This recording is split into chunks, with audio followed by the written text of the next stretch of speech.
बाप और बेटे और रूह कुदस के नाम में आमीन।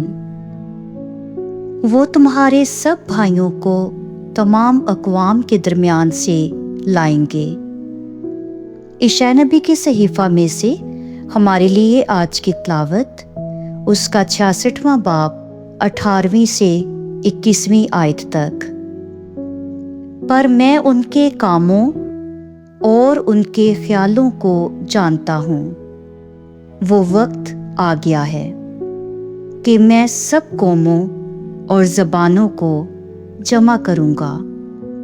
सो वो आएंगे और मेरा जलाल देखेंगे, और मैं उनके दरमियान एक निशान नस्ब करूँगा। और जो उनमें से बच गए उन्हें कौमों के पास तर्शिश और फूत और लूद और माशिक और रोश और तूबिल और यवान और दूर दूर के उन जज़ायर को भेजूँगा जिन्होंने मेरी शोहरत नहीं सुनी और मेरा जलाल नहीं देखा। तो वो कौमों के दरमियान मेरे जलाल की बशारत देंगे।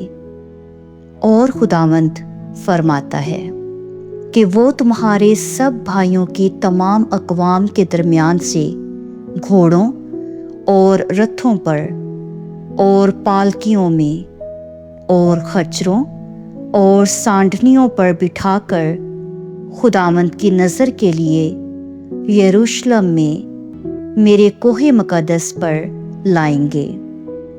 जिस तरह बनी इस्राएल पाक बर्तनों में खुदावंद के घर में हदिया लाते हैं, और खुदावंद फरमाता है कि मैं उनमें से भी काहिन और लावी होने के लिए लूँगा।